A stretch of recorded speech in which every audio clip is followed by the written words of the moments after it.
So ngayon, kung yun na po yung nakasanayan niya, mahihirapan ka na po. Sana babaguhin pa ito. Na let's say, nakasanayan niya nga binibigyan mo siya palagi, and then ngayon hininto mo.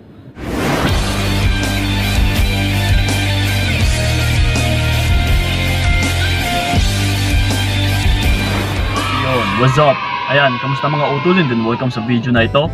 So once again, this is pa yung kaibigan ni Kiko. So syempre, usapang pag-ibig na naman.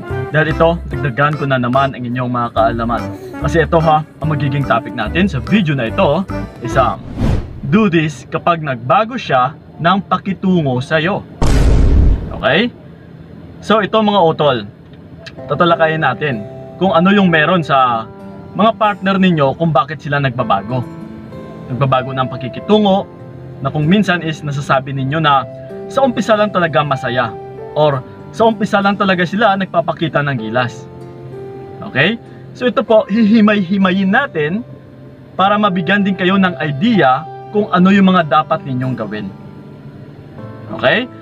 Kasi ganito po yan mga utol, sa umpisa sa relationship, depende rin kasi ito sa pagtrato na pinapakita mo. Okay? And then, una sa lahat, bago ka pumasok sa relationship ay kailangan mo ring maging handa kung ano yung magiging consequences. Na posible mag-stay yung partner mo na mag-work or mag-work out yung relationship niyo, or posible din na hindi kayo magkakatugma na dalawa or hindi kayo magkakamatch. Kasi hindi rin natin pwedeng pilitin na kung like for example is naligaw siya sa'yo and then sinagot mo. Hindi pa rin natin yan masasabi utol na siya na talaga. Not unless na magsama muna kayo sa iisang bubong and then diyan pa lang kasi kayo mas lalong magkakakilala eh. That's why kung minsan yung iba na magkarelasyon ay ginagawa muna nila ay yung magsama sa iisang bubong or mag-live-in na tinatawag. Na once kasi na kung mag-live-in kayo ay mas lalo nyo makikilala yung bawat isa. And then dito mo makikilala din kung ano yung ugali na meron sa kanya. Na which is, wag na wag mong pilitin na kung sakali ay matuklasan mo na hindi mo pala nagugustuhan. Or yung mga natuklasan mo is hindi pala kaya-aya pagdating sa'yo. So wag na wag mong pilitin yung tao na kung ano yung meron sa kanya is kailangan mo rin siyang pilitin na dapat ganito ang gagawin niya. No. That's why utol pagdating talaga sa relationship is may stages po yan. Hana hindi biglaan kundi padahan-dahan. That's why dadaan muna kayo sa panliligaw, sa ligawan stage, sa situational. Yes, na para magkakilala kayo sa bawat isa or kinikilala nyo pa lang yung bawat isa. Until na nagugustuhan mo na siya and then sinagot mo yung partner mo or yung lalaki na ito na nagiging partner mo na, pero hindi pa rin yan sapat utol na sabihin natin na kilalang kilala mo na siya. Kundi habang tumatakbo kasi yung panahon is marami at marami ka pang matutuklasan sa kanya. Marami at marami ka pang makikilala kung ano yung klase na pagkatao meron siya. That's why matagal ko na rin itong sinasabi na once na pumasok kayo sa relationship ay dapat handa rin kayo kung sakali na kung magtatagumpay man or hindi, kung makakamatch mo ba yung tao na ito or hindi. Yes utol.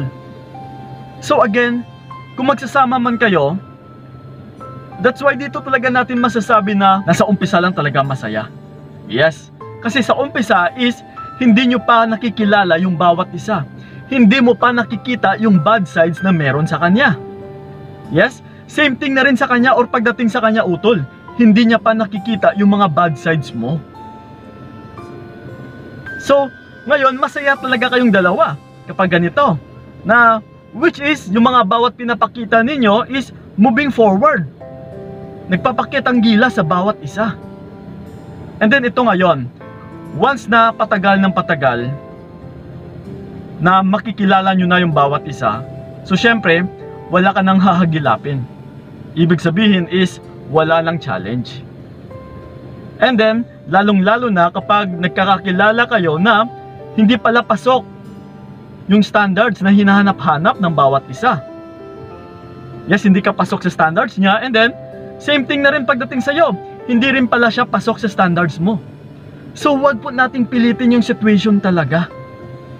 Na kung maging masaya or naging masaya kayo sa umpisa, hindi pwede nating sabihin na magiging masaya kayo forever. Kasi ganun pa man mga utol, may stages pa rin na kailangan ninyo munang kilalanin yung bawat isa.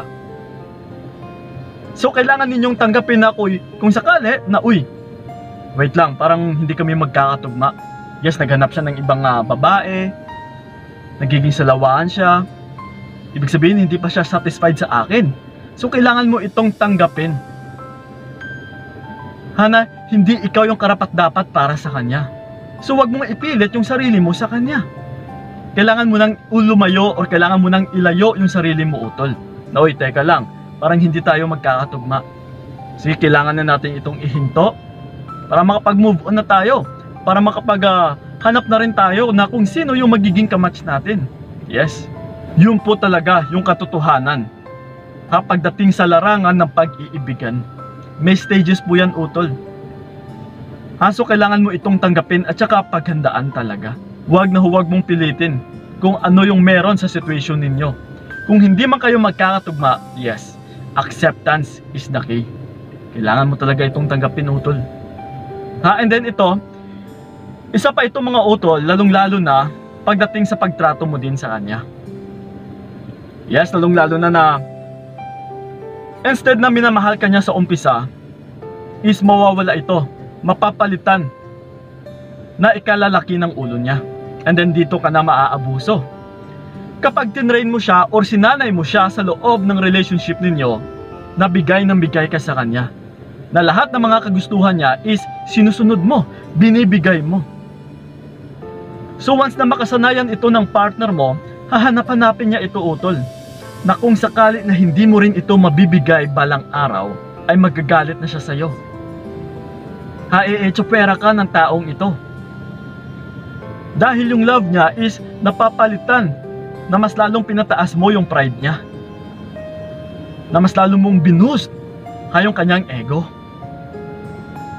which is yun ang in-establish mo sa kanya utol. So ngayon kung yun na po yung nakasanayan niya, mahihirapan ka na po na babaguhin pa ito.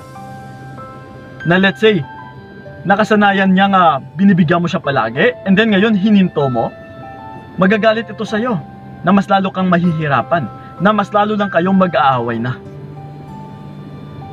Yes, dahil sa takot na baka mawala siya, instead na ihinto mo na sana, yes, magbibigay ka na naman sa kung ano yung nakasanayan niya. No, which is, ito din yung nagpapahirap sa'yo, na mas lalo ka na namang mahihirapan. Okay, so again, once na pagpasok or pumasok na kayo sa relationship, mas mainam pa utol, huwag na huwag nyo talagang pasanayin yung mga partner ninyo na para ikalalaki ng ulo nila. Huwag kayong magiging magpaabuso, or huwag na huwag nyong i-spoiled yung mga partner ninyo. Para kung yun yung nakasanayan niya, low-key lang, yes, na kung ano lang yung meron is matatanggap niya, yes, kung yun po yung nakasanayan niya utol, mas lalo po yan na hindi maghahangad ng sobra-sobra. Pero kung pinasanay mo kasi ng sobra-sobra, and then bumaba ka, hahanap-hanapin niya yung sobra na yun. Hindi na yan magda-downgrade utol.